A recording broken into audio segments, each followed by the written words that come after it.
And Jesus entered and passed through Jericho. And behold, there was a man named Zacchaeus, which was the chief among the publicans, and he was rich. And he sought to see Jesus, who he was, and could not for the press, because he was little of stature. He was a short man. And he ran before and climbed up into a sycamore tree to see him, for he was to pass that way.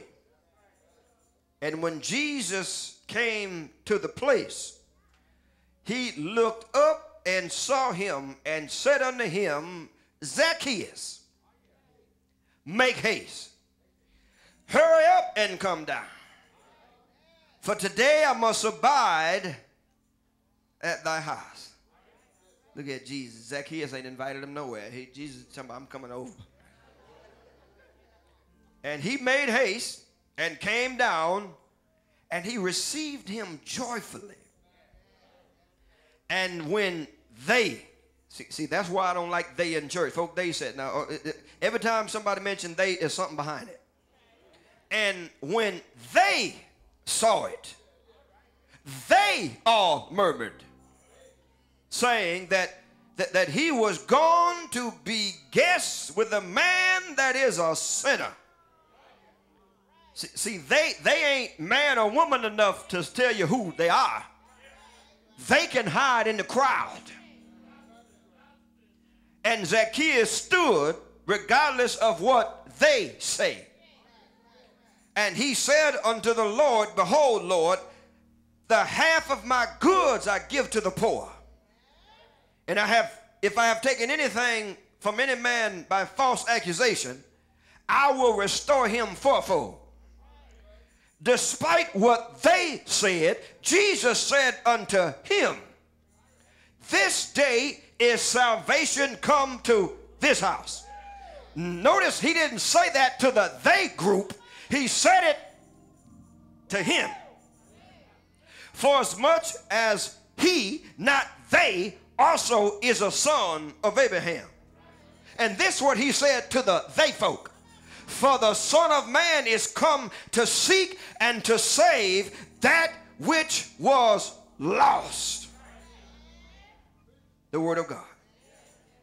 For just a few minutes on today, my brothers and my sisters, I want to speak, and I want to really, Andy, grab my text right out of verse 4. For just a few minutes on today, my brothers and my sisters, I want to talk about out on a limb. Yeah, the book said he climbed up into a sycamore tree to see him. So, Sister McGinnis, if he climbed up in the tree, he was literally out on a limb. Now we've heard that phrase coming up, and we've actually used it a lot.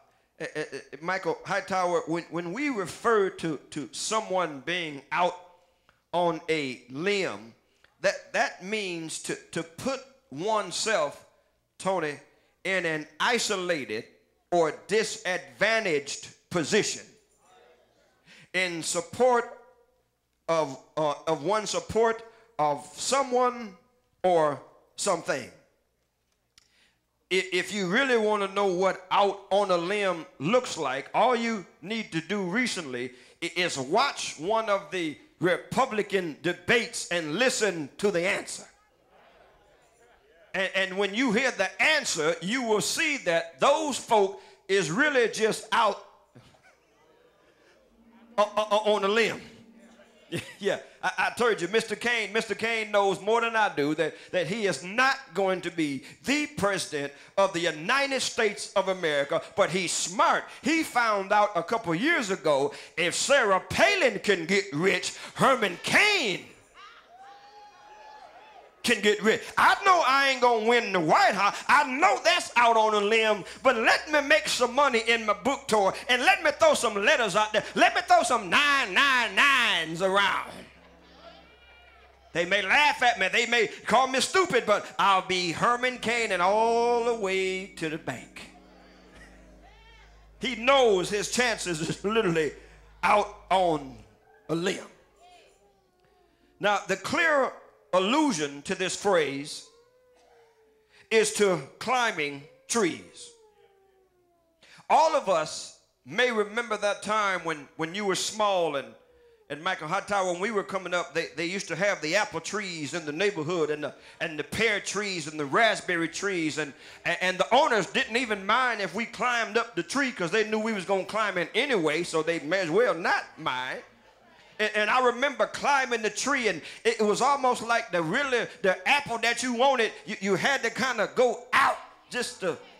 Yeah, and then when you went out, you almost was hesitant because you thought that the limb under you would snap. And if it snapped, that means that you had kind of a ways to go to the ground. Yeah. So we remember that feeling of wanting to go further, but saying, I don't know if this thing is going to hold me up. The first use of this in the figurative sense, with no reference to actual trees or climbing, it comes from the United States of America at the end of the 19th century.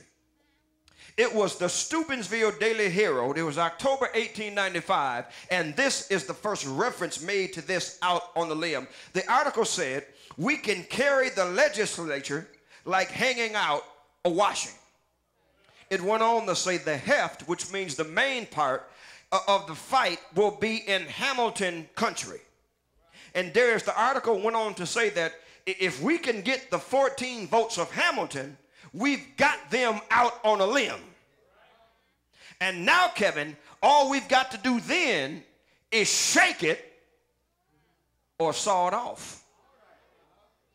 Because if you out on the limb and we shake it, you're going to fall, Bobby. And if we saw it, you're sure enough going to fall.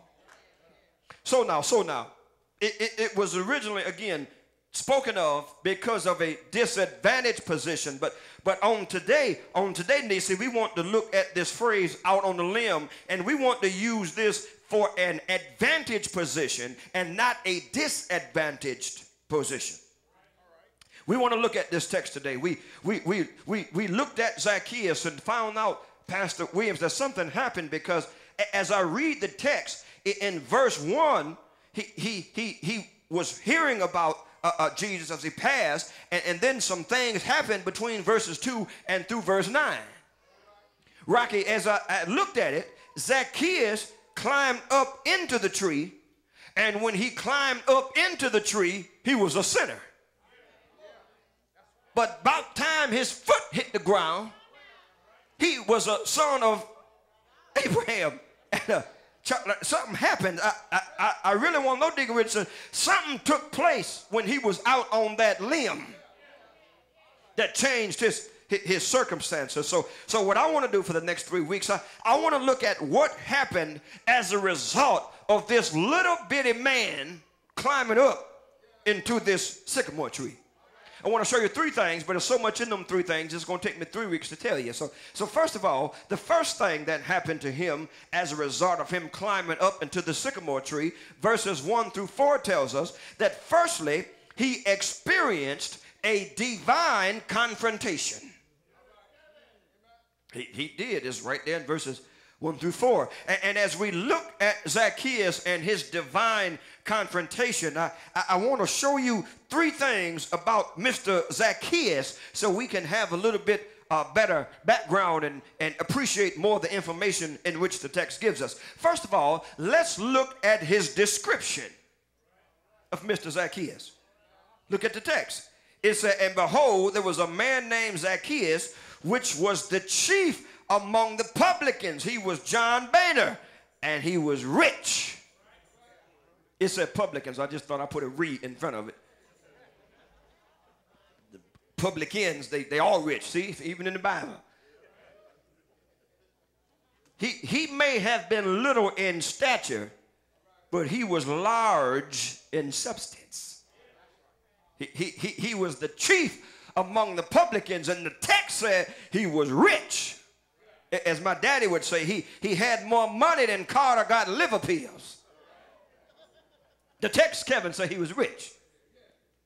He was no doubt despised and hated by all of the people, Julia, in Jericho and the surrounding area.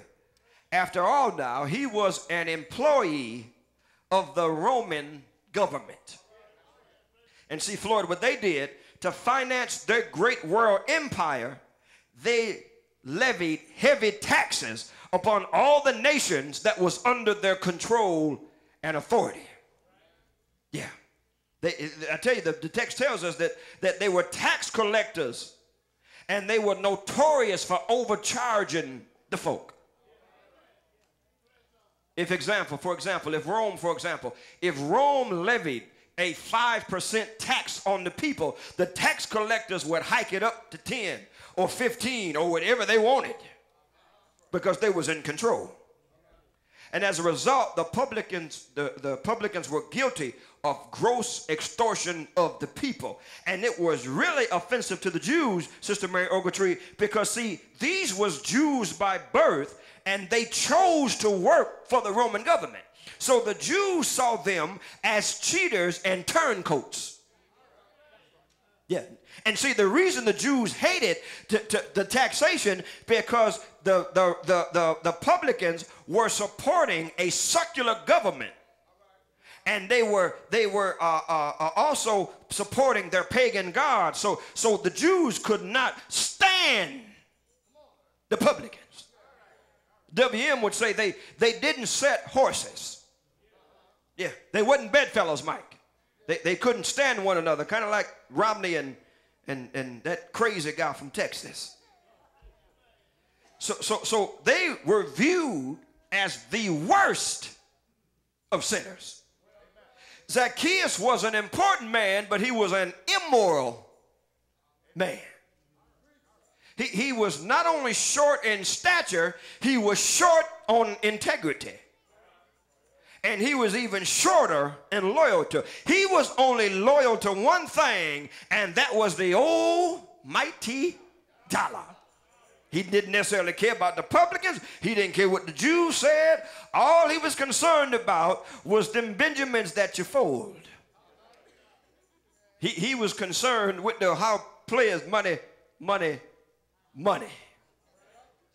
So they didn't like this little fella because he was doing a gross thing in which taking the money from his own folk, giving it to the Romans, and he'd make getting rich on top of them. It would almost be like Occupy Wall Street. So we look at his description of him. Then secondly, in verse 3, let's look at his desire. We saw the description of him. The text gave it to us. Now let's look at his desire in verse 3. It said, and he sought to see Jesus, who he was, and he could not for the press, because he was vertically challenged. Even though this little man had loot and he was wealthy and successful by the world standards, he seemed to have enough sense, Sharon, to know that something was missing from his life. Yeah, he had money. He could go in his pocket and buy anything, Rocky, but he understood that there's something that I need that money can't buy. Money can't do it. And it's a lot of folk of us the same way. Most folk do the same. Some of us try to drown our sorrow in alcohol. And what that individual that's doing, no one in their right mind loves the taste of alcohol. Don't let nobody fool you. It is something that they avoid there, that they're trying to feel. And this alcohol is a temporary stimulant that allows me to leave this desert place, to allow me to leave this deserted place, this depressed place, and now I at least have a momentary euphoria because of the deadening pain, the stimulant that I'm putting in. I'm really trying to cover up something. I ain't drinking this because I like it. I ain't never drank, but I've been around some alcoholics and some drunks. And the same face is on all of them. And I'm saying to myself, if it's that bad, baby, honey, child, why drinking it. But I understand that it's not the taste, it's the